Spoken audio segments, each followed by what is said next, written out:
मोहम्मद अकबर ने राजा मान सिंह को 80,000 की सेना का सेनापति घोषित करते हुए मेवाड़ विजय के लिए भेज दिया था। समय था 3 अप्रैल 1576। दूसरी तरफ महाराणा प्रताप के सिपाहियों ने उनसे कहा कि हुक्म, मान सिंह मेवाड़ की तरफ तेजी से बढ़ रहा है। महाराणा प्रताप हंसते हुए बोले, मैं कब से अपनी तलवार की धार मजबूत कर ही रहा हूँ। 18 जून 1576 को एक ऐसे युद्ध का शुरुआत होता है जिसके एक तरफ थे 80,000 सैनिकों के साथ मान सिंह और दूसरी तरफ थे सिर्फ 15,000 सैनिकों के साथ महाराणा प्रताप। इसी युद्ध को हल्दी घाटी का युद्ध कहा जाता है। दोस्तों, पूरी वीडियो जरूर देखना क्योंकि हर भारतीय को महाराणा प्रताप जैसे शूरवीर के बारे में जरूर पता होना चाहिए। और वीडियो शुरू करते हैं। लाइक, सब्सक्राइब, शेयर करना मत भूलना।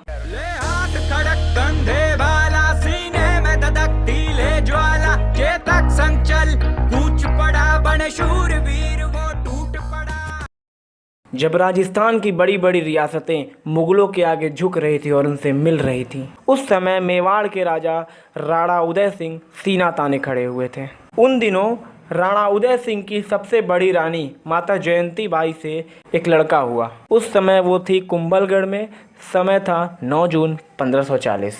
इनका नाम रखा गया महाराणा प्रताप सिंह सिसोदिया। बचपन से ही इनके अंदर लीडरशिप क्वालिटी इतनी ज़्यादा थी कि बच्चों में ही ये उनके लीडर बन जाते थे। इन्होंने उसी समय पूरी मिलिट्री और आर्मी की ट्रेनिंग ले ली। सिसोदिया वंश के परिवार में कई लोग थे, जैसे बप्पा रावल, राणा हमीर, राणा संघा, राणा प्रताप, लेकिन महाराणा केवल राणा प्रताप को बोला गया। समय आने पर महाराणा प्रताप को गुरुकुल भेज दिया गया और महाराणा प्रताप बाकी के राजाओं जैसे नहीं थे। ये बोले कि मैं अपनी सेना के बीच में रहूंगा और जंगल में रहने लगे, पत्तों पे सोने लगे, उबला खाना खाने लगे, नंगे पांव रहने लगे। नतीजा क्या निकला? जितने वहाँ के गांव के लोग थे, पठान, लोहार आदि, वो सब इनसे तन मन से जुड़ गए। महाराणा प्रताप के एक इशारे पे अपनी गर्दन तक कटवाने को तैयार थे वो लोग। अकबर इसी बात से घबराता था। अकबर ने कई प्रपोजल भेजे राजाओं के द्वारा, जैसे टोडरमल को भेजा, राजा मान सिंह को भेजा और उसने कई हिंदू राजाओं को भेजा। वो आए, इनसे हाथ मिला लें, इनसे मिल जाएं। एक्चुअली में अकबर ने 8 प्रपोजल्स भेजे थे राजाओं के द्वारा, जिनमें से एक प्रपोजल तो ऐसा भी था कि उस प्रपोजल में अकबर के राजा ने कहा महाराणा प्रताप से कि वो आधा हिंदुस्तान तक देने को तैयार है मेवाड़ के बदले में। लेकिन महाराणा प्रताप ने सारे प्रपोजल्स को इनकार कर दिया क्योंकि महाराणा प्रताप को मेवाड़ काफ़ी प्रिय था।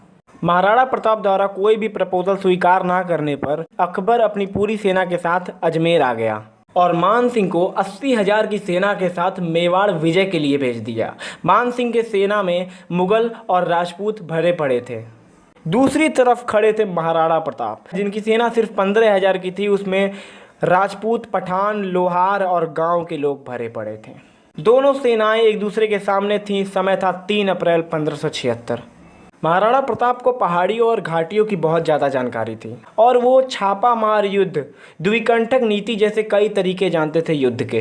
प्रताप जी ने अपने सैनिकों से बोला कि पहाड़ियों के ऊपर से और घाटियों के नीचे से पूरी तरह से कवर करो। 18 जून 1576 को दोनों सेनाएं आमने सामने थी। दोनों सेनाओं ने अपनी आधी सेना को आगे भेज दिया था युद्ध लड़ने के लिए। और जब मान सिंह अपनी सेना को तेजी से खत्म होते हुए देखता है तो स्वयं हाथी पर बैठकर उस युद्ध में पूरी सेना को लेके भिड़ जाता है। उसी समय दूसरी तरफ वीर विराट मेवाड़ मुकुट महाराणा प्रताप ने युद्ध भूमि में प्रवेश किया। महाराणा प्रताप के युद्ध में आते ही पूरी मुगल सेना में दहशत का माहौल फैल गया। महाराणा प्रताप जिस तरफ भी बढ़ते हैं उस तरफ लाशों के ढेर लग जाते थे। मुगल सैनिक इन्हें लड़ते देख घबराकर पीछे भागने लगे कि तभी उसी समय मान सिंह के सेनापति ने चिल्लाकर बोला कि मोहम्मद अकबर युद्ध भूमि में प्रवेश कर रहे हैं। अब सारे सैनिक सोचने लगे कि भागे तो अकबर मार देगा, नहीं भागे तो राणा मार देगा। लेकिन जिस तरह से मुगल सेना खत्म हो रही थी, अकबर भी उस युद्ध में आने की हिम्मत नहीं कर रहा था।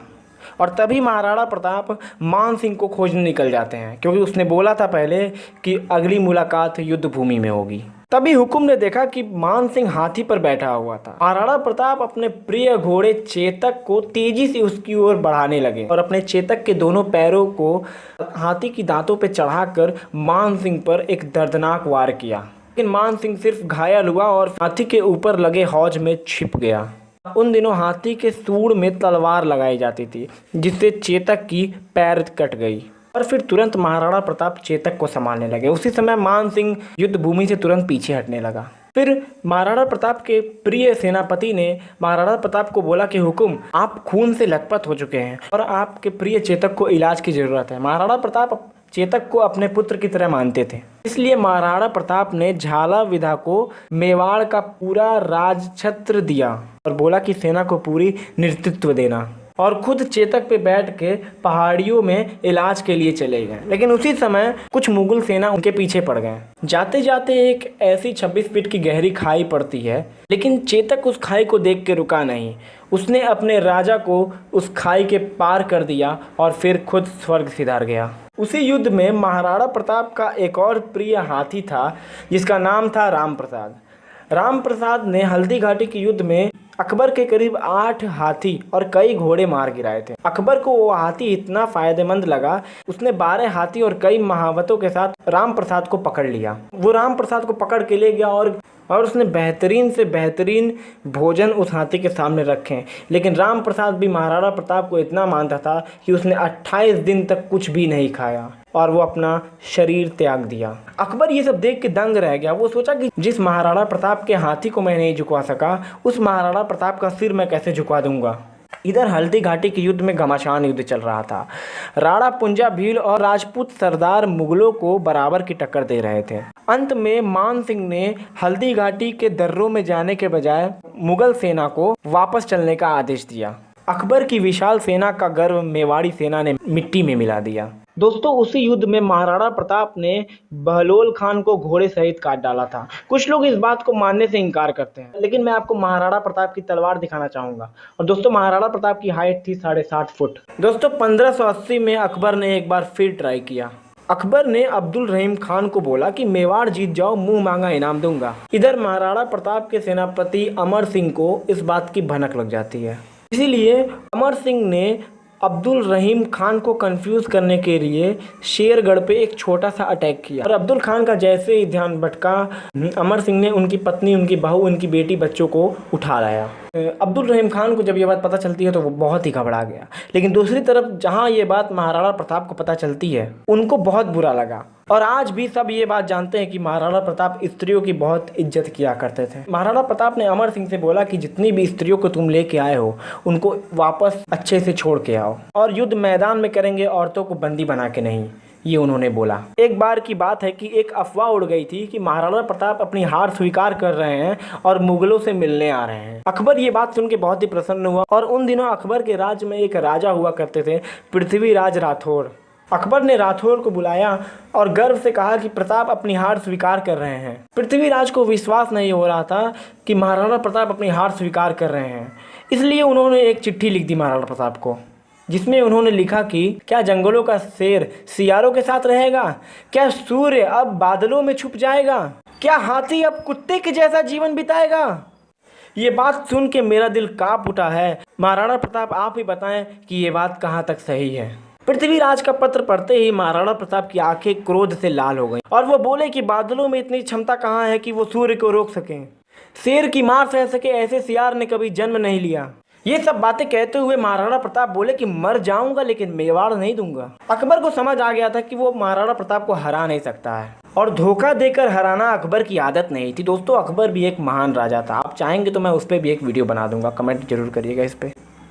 फिर अकबर ने मेवाड़ से अपना ध्यान हटा दिया और वो ईस्टर्न साइड चला गया। इधर महाराणा प्रताप मेवाड़ पर फिर से अपना पूरी तरीके से कब्जा कर लिए और कुछ दिन महीने बीतने के बाद महाराणा प्रताप शेर का शिकार करते समय एक एक्सीडेंट के थ्रू स्वर्ग सिधार गए। ये बात जब अकबर को पता चली तो अकबर भी एक ऐसा महान राजा था कि उसने अपने दुश्मन के मृत्यु पे रोया और बहुत रोया और उसने महाराणा प्रताप को एक पत्र लिखा। कहा कि महाराणा प्रताप एक बड़े शक्तिशाली, एक बड़े मेधावी और एक ऐसे राजा थे जिन्होंने अपने गौरव को नीचे झुकने नहीं दिया। दोस्तों, महान शूरवीर महाराणा प्रताप के बारे में हर भारतीय को जानना जरूरी है और मैं आपसे विनती करूंगा कि आप ये वीडियो ज़्यादा से ज़्यादा शेयर करें, क्योंकि दोस्तों कुछ पॉलिटिशियन की वजह से इतने महान राजा की कहानी हमारी किताबों में कहीं नहीं है, ना ही हमें इनके बारे में कहीं पढ़ाया जाता है। मिलते हैं दोस्तों अगली वीडियो में। लाइक, सब्सक्राइब, शेयर करना मत भूलना। जय हिंद, जय भारत।